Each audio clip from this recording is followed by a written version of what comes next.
नमस्कार बच्चों। आज मैं आपके लिए लेकर आया हूँ त्रैमासिक परीक्षा 2024 जो आज 18/9 को हुई है। जो आज 18 तारीख 9 महीने 2024 को हिंदी का पेपर हुआ है। आज उसका मैं फुल सॉल्यूशन एक एक प्रश्न का उत्तर आप लोगों को बताने वाला हूँ। अगर आप भी पता करना चाहते हो कि आपके कितने प्रश्न सही हैं, आपके कितने नंबर उसमें आने वाले हैं, तो वीडियो को ज़रूर देखें और अंत तक वीडियो में बने रहें। चलो चलते हैं, वीडियो शुरू करते हैं। आज का पहला प्रश्न है, सूरसागर के रचनाकार हैं। सूरसागर के रचनाकार हैं। इसका सही उत्तर है सूरदास। अगला प्रश्न है, व्याधि शब्द का अर्थ है। इसका अर्थ है रोग। प्रश्न नंबर तीसरा है, रामचरितमानस की भाषा है। तो इसका सिंपल सा प्रश्न है, उत्तर है अवधी। चलो चलते हैं आगे के प्रश्नों पर। अगला है प्रवंचना। प्रवंचना शब्द का अर्थ है। इसका अर्थ होता है धोखा। प्रवंचना का अर्थ होता है धोखा। जयशंकर प्रसाद कवि हैं। तो जयशंकर प्रसाद मूलतः छायावाद के कवि हैं और छायावाद के प्रमुख स्तंभ भी हैं। अगला प्रश्न, आकाशदीप किस कवि का संग्रह है। तो आकाशदीप जयशंकर प्रसाद का संग्रह है। ये आपके 6 के 6 सही विकल्प हो गए। चलो चलते हैं अब प्रश्न नंबर 2, जिसमें रिक्त स्थान हैं आपके। पहला प्रश्न है, सूरदास के गुरु का नाम संधि के प्रकार लिखिए। बताओ, ऐसे ऐसे प्रश्न पूछ रहे हैं। सूरदास के गुरु का नाम और फिर उसमें ही जोड़ दिया संधि के प्रकार, तो ये गलत है। सूरदास के गुरु का नाम इसमें से जो ऑप्शन में है उसमें से वल्लभाचार्य बिल्कुल सही है। सूरदास के गुरु का नाम क्या है? वल्लभाचार्य। अगला है, संधि के प्रकार कितने होते हैं। तो संधि के प्रकार होते हैं 3। संधि के प्रकार 3। इसका सही उत्तर है 3। रस के अंग होते हैं। रस के अंग होते हैं 6। इसका सही उत्तर है 6। रस के अंग कितने होते हैं? 6। आप अपने अपने प्रश्नों में पेपर के माध्यम से मिलाते चलें सभी बच्चे कि किसके कितने आंसर सही होते जा रहे हैं। उसी के हिसाब से वो अपने नंबरों का पता लगा सकते हैं कि किसके कितने नंबर आ रहे हैं। चलो प्रश्न नंबर 4, श्री कृष्ण ने गोपियों को समझाने के लिए उद्धव को भेजा था। किसको भेजा था? उद्धव को। श्री कृष्ण ने गोपियों को समझाने के लिए किसको भेजा था? उद्धव को भेजा था। अगला प्रश्न है, तुलसीदास जी ने विनय पत्रिका की रचना अवधी भाषा में की है। तुलसीदास जी ने विनय पत्रिका की रचना अवधी भाषा में की है। चलो चलते हैं अगले प्रश्न पर। अगला प्रश्न है, जयशंकर प्रसाद द्वारा रचित महाकाव्य। जयशंकर प्रसाद द्वारा रचित महाकाव्य कामायनी है। जयशंकर प्रसाद द्वारा रचित महाकाव्य कामायनी है। जैसा कि मैंने पिछली वीडियो में पेपर आपको बताया था, उसमें से आपका 75 में से 60 अंक का पेपर एज ए टेज आया है। जो मैंने आप लोगों को इम्पोर्टेंट क्वेश्चन पूरे बताए थे, उनका 60 नंबर का आप लोगों का आया है। तो प्रश्न नंबर 6 का आंसर है कामायनी। ये भी उस टेस्ट में था। चलो इसके बाद चलते हैं अगले प्रश्न पर। प्रश्न नंबर 3, जिसमें सही जोड़ियाँ आपको मिलाना है। तो इसमें पहला है चौपाई। चौपाई का मिलेगा आपका 16 मात्राओं से। चौपाई का किससे मिलेगा? 16 मात्राओं से। अगला है एक अंक। एक अंक किस में होता है? एक अंक होता है एकांकी में।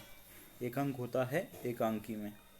दीर्घ संधि का इसमें कोई भी ऑप्शन सही नहीं है, या इसको इससे मिलाएं तो इसकी 4 प्रकार से अपन मिला सकते हैं, लेकिन ये भी सही नहीं है। दीर्घ संधि का इससे अगर मिलाएं तो ये सही हो सकता है, लेकिन ये भी पूरी तरीके से सही नहीं है। उपन्यासकार। उपन्यासकार का उत्तर आपका मिलेगा प्रेमचंद्र से। उपन्यासकार का आपका उत्तर मिलेगा प्रेमचंद्र से। गद्य की प्रमुख विधा आपकी है निबंध। गद्य की प्रमुख विधा है आपकी निबंध। पार्वती मंगल। पार्वती मंगल की मिलेगा आपका तुलसीदास से। पार्वती मंगल का मिलेगा आपका तुलसीदास से। पार्वती मंगल एक खंड काव्य जिसके रचनाकार कवि तुलसीदास जी हैं। तो एक बार और समझ लो। चौपाई 16 मात्राएं, एक अंक, एकांकी, दीर्घ संधि इसका सही उत्तर इसमें से नहीं है, लेकिन फिर भी अगर मिलाएं तो 4 प्रकार से मिला सकते हैं। उपन्यासकार मुंशी प्रेमचंद, गद्य की प्रमुख विधा निबंध, पार्वती मंगल तुलसीदास। चलो चलते हैं अगले प्रश्न पर।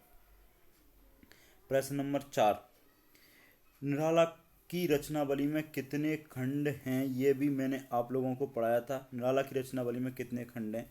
तो इसका सही उत्तर है निराला की रचनावली में 8 खंड हैं। कितने खंड हैं? 8 खंड हैं।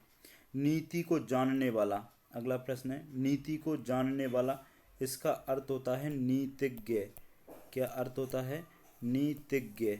नीति को जानने वाला कौन होता है? नीति को जानने वाला नीतिज्ञ। जिसने ये लिखा उसका सही आंसर है। जिसका कोई पार ना हो, जिसका कोई पार ना हो, तो इसका होगा अपार। क्या होगा? अपार। जिसके कोई पार ना हो, अपार। समास के कितने प्रकार होते हैं? बिल्कुल सिंपल सा प्रश्न है, ये मैंने आपको बताया भी था। 6 प्रश्न हैं। चौराहा में कौन सा समास है? ये भी मैंने आप लोगों को बताया था। चौराहा में द्विगु समास है। द्विगु समास है। चौराहा में कौन सा समास है? चौराहा में द्विगु समास है। तुम जाओ, तुम जाओ वाक्य है। तुम जाओ वाक्य है आज्ञावाचक। तुम जाओ ये वाक्य है आज्ञावाचक। आज्ञावाचक किस प्रकार का वाक्य है? ये आज्ञावाचक। तो एक वाक्य में उत्तर पूरे हो गए। निराला की रचनावली में कितने खंड हैं? 8 हैं। नीति को जानने वाला नीतिज्ञ, जिसका कोई पार ना हो अपार। समास के प्रकार होते हैं 6। चौराहा में समास है द्विगु। तुम जाओ वाक्य है, यह है आज्ञावाचक वाक्य। चलो चलते हैं अगले प्रश्न पर। प्रश्न नंबर 5, सत्य असत्य चयन कर लिखिए। गोपियाँ उद्धव को बड़भागी मानती हैं। गोपियाँ उद्धव को बड़भागी मानती हैं।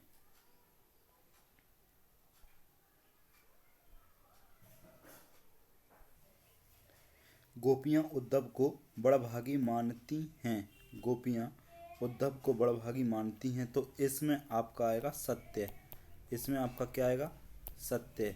क्योंकि ये जब पाठ पढ़ाया था मैंने, तब उसकी पहली लाइन ही थी, उदो तुम हो अति बड़भागी। तो ये क्या है आपका? सत्य। अगला है सूर बात्सल रस के सम्राट हैं। तो यह भी सत्य है। आपको कई बार इसका मैं आंसर बता चुका हूँ। सूर बात्सल रस के सम्राट हैं। अगला है लक्ष्मण शिव धनुष के टूटने पर क्रोधित हो उठे। यह असत्य है। यह क्या है? असत्य है। यह असत्य है। शिव धनुष के टूटने पर क्रोधित लक्ष्मण नहीं, कौन हुए थे? परशुराम। लक्ष्मण क्रोधित नहीं हुए थे। क्रोधित कौन हुए थे? परशुराम। क्रोधित कौन हुए थे? परशुराम। तो ये हो गया आपका सत्य है। ये आपका सत्य है, ये सत्य है और ये असत्य हो गया।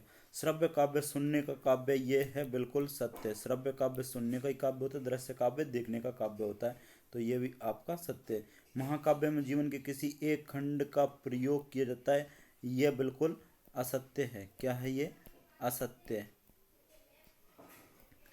क्योंकि महाकाव्य में संपूर्ण जीवन का, एक खंड का नहीं होता, संपूर्ण जीवन का इसमें क्या होता है? प्रयोग किया जाता है। अगला है प्रश्न नंबर 6, चंपू काव्य में गद्य तथा पद्य दोनों का प्रयोग किया जाता है। यह बिल्कुल सत्य है। चंपू काव्य एक ऐसा काव्य जिसमें गद्य तथा पद्य दोनों का प्रयोग किया जाता है। चंपू काव्य में गद्य तथा पद्य दोनों का प्रयोग किया जाता है। चलो चलते हैं अगले प्रश्न पर। प्रश्न नंबर 6, नई कविता की कोई 2 विशेषताएं लिखिए। तो नई कविता की कोई 2 विशेषताएं, एक तो इसमें यथार्थवाद का प्रयोग किया जाता है, पहली विशेषता। दूसरी विशेषता कि नई कविता में नए प्रतिबिंब और नए ही प्रतीकों का प्रयोग किया जाता है। आप इसका प्रश्न का उत्तर देख सकते हैं। अगला है इसके अथवा का शब्द गुण लिखिए। शब्द गुण के 3 भेद होते हैं। शब्द गुण के कितने भेद होते हैं? 3 भेद होते हैं। शब्द गुण के 3 भेद। सबसे पहला रहता है माधुर्य गुण, माधुर्य गुण, ओज गुण, माधुर्य, ओज और प्रसाद गुण। माधुर्य, ओज और प्रसाद गुण, तीन प्रकार के गुण होते हैं शब्द गुण में, माधुर्य गुण, ओज गुण और प्रसाद गुण। अगला प्रश्न है, कवि सूरदास अथवा तुलसीदास के काव्यगत विशेषता निम्न बिंदुओं के आधार पर कीजिए। इसका मैं आपको कई बार बता चुका हूँ, आप लोग कर लेना। अगला, खंड काव्य की दो विशेषताएं, यह भी मैं इसका आंसर आपको कई बार बता चुका हूँ।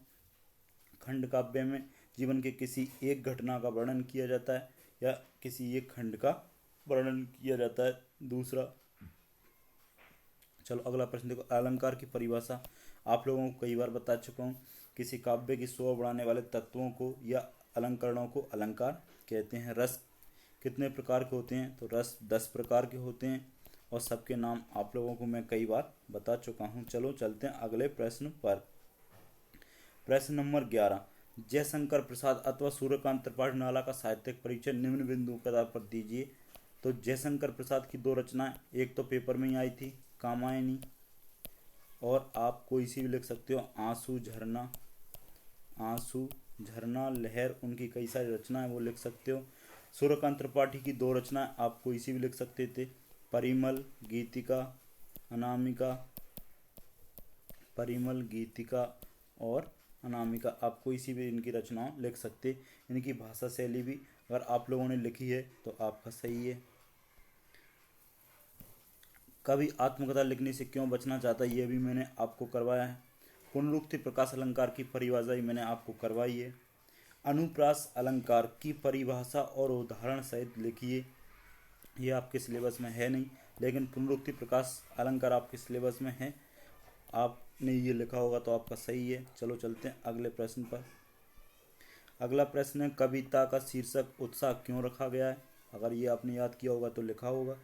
अगला प्रश्न है, कवि की आंख फागुन की सुंदरता से क्यों नहीं हट रही है? ये अभी मैंने कुछ दिन पहले आपको पढ़ाया था। पत्र किसे कहते हैं? कितने प्रकार के होते हैं?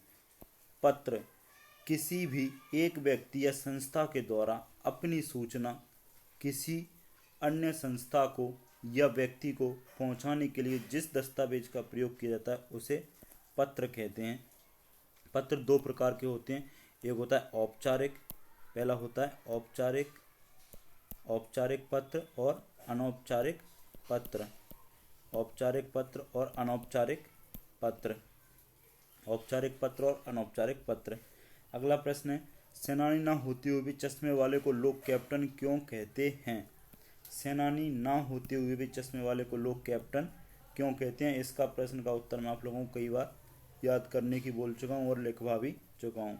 अगला प्रश्न देखो, प्रश्न नंबर 18। प्रश्न नंबर 18 है, ऊदो तुम हो अति बड़भागी। देखो ये अभी ऊपर ही आया था, ये ओठी में आया था कि गोपियाँ उद्धव को बड़भागी मानती हैं, तो ये सत्य है जो यहाँ पर आया है। ये आपके सूरदास वाले पद पाठ से लिया गया है और इसके कवि सूरदास जी हैं। इसके कवि कौन हैं? सूरदास जी हैं। अगर आपने ये लिखा है तो आपका सही है और ये 3 अंक का प्रश्न है। इसके अथवा में आया है, किंतु कहीं ऐसा ना हो कि तुम खाली करने वाले हो। ये आत्मकथ्य, जयशंकर प्रसाद वाला जो पाठ है आत्मकथ्य, ये उससे लिया है। इसके कवि हैं जयशंकर प्रसाद। इसके कवि कौन हैं? जयशंकर प्रसाद। तो ये भी आप कर सकते हैं। चलो अगले प्रश्न पर चलते हैं। अथवा प्रश्न नंबर 19। प्रश्न नंबर 19, नमक मिर्च छिड़क दिए जाने से ताजे खीरे की पनियानी फोंकें देखकर पानी में मुंह जरूर आ लेकिन इनकार। ये प्रश्न आपका लखनवी अंदाज, ये प्रश्न आपका लखनवी अंदाज पाठ से लिया गया है। कौन से पाठ से लिया गया है? यह प्रश्न आपका लखनवी अंदाज से लिया गया है। इसके अथवा में है, भादों की अंधेरी अधरतिया, अभी थोड़ी ही देर पहले मूसलाधार बारिश खत्म हुई है। ये पाठ मैंने आपको बाल गोविंद भगत बहुत अच्छे से पढ़ाया था और इस पाठ का नाम है बाल गोविंद भगत। क्या है पाठ का नाम? बाल गोविंद भगत। और इसके लेखक हैं रामवृक्ष बेनीपुरी। कौन है? रामवृक्ष बेनीपुरी। इसके लेखक हैं रामवृक्ष बेनीपुरी। पाठ का नाम बाल गोविंद भगत और रामवृक्ष बेनीपुरी। चलो चलते हैं अगले प्रश्न पर। अगला प्रश्न है 20, अनुशासन का महत्व विषय पर एक अनुच्छेद लिखिए। तो ये अनुच्छेद आप लिख सकते हैं। चलो चलते हैं अगले प्रश्न पर। अपनी नई दुकान हेतु एक विज्ञापन तैयार कीजिए। विज्ञापन को कैसे बनाते हैं और किस तरह इसको सजाया जाता है ये मैं आप लोगों को बता चुका हूँ। तो उम्मीद करता हूँ कि आपने परीक्षा में भी ये बनाया होगा। चलो चलते हैं अगले प्रश्न पर। अगला प्रश्न है निम्नलिखित अपठित गद्यांश अथवा काव्यांश को पढ़कर नीचे दिए गए प्रश्नों के उत्तर लिखिए। तो ये बिल्कुल सिंपल सा है। इसका जो गद्यांश का शीर्षक है पहले प्रश्न में वो है हिमालय। पूरा का पूरा गद्यांश हिमालय के बारे में बताया गया है। तो इस पहले का उत्तर है हिमालय। पहले प्रश्न का उत्तर है हिमालय। प्रश्न नंबर 2 है हिमालय को देखकर कौन सा भाव जागृत हो जाता है। तो इसका सीधा सीधा प्रश्न का उत्तर ये दिया है हिमालय को देखकर सारी सृष्टि के प्रति समभाव जागृत हो जाता है। हिमालय को देखकर सारी सृष्टि के प्रति समभाव जागृत हो जाता है। तो ये अगर आपने लिखा तो ये आपका सही है। प्रश्न नंबर 3, उपयुक्त गद्यांश का सारांश लिखिए। उपयुक्त गद्यांश का सारांश लिखिए। इसका सारांश आप अपने शब्दों में अपने मन से लिख सकते हैं। चलो चलते इसके अथवा वाले प्रश्न पर। इसका अथवा वीरों का कैसा हो बसंत। तो इस काव्य का जो शीर्षक है वो तो आप लोगों का यही है, वीरों का कैसा हो बसंत। शीर्षक क्या है? वीरों का कैसा हो बसंत। बार बार कौन गरजता है। तो ये देखो साफ साफ लिखा है उदधि गरजता बार बार। उदधि का मतलब होता है बादल। क्या होता है? बादल। अगला प्रश्न उपयुक्त काव्यांश का भावार्थ अपने शब्दों में लिखिए। ये भी आप अपने मन से इसको लिख सकते हैं। चलो चलते हैं अगले प्रश्न पर। प्रश्न नंबर 22, अपने प्रिय मित्र को अपने भाई की शादी में सम्मिलित होने के लिए पत्र लिखिए या इसके अथवा में अपने शहर के अनुविभागीय अधिकारी को परीक्षा समय में ध्वनि विस्तारक यंत्रों पर रोक लगाने हेतु आवेदन पत्र लिखिए। तो ये मैंने आपको टेस्ट में भी दिया था और ये बिल्कुल सिंपल सा है। और प्रश्न नंबर 23 में ये आप लोगों को मैं इससे ऊपर वाला जो क्वेश्चन है ध्वनि विस्तारक यंत्रों वाला ये मैं आप लोगों को करवा चुका हूँ और उम्मीद करता हूँ कि आपने ये परीक्षा में लिखा हो। प्रश्न नंबर 23 है मेरा प्रिय खेल एक निबंध, मेरा भारत देश, वृक्षारोपण, साहित्य और समाज। तो निबंध लिखने की कैसे लिखा जाता है ये मैं आप लोगों को बता चुका हूँ। उम्मीद करता हूँ कि आपने लिखा हो। और जो मैंने टेस्ट बनाया था कल उस टेस्ट में से आपका कम से कम 60 अंक का पूरा फंसा है। अगर आपको सॉल्यूशन पसंद आया हो तो वीडियो को लाइक करें, शेयर करें और सब्सक्राइब करें।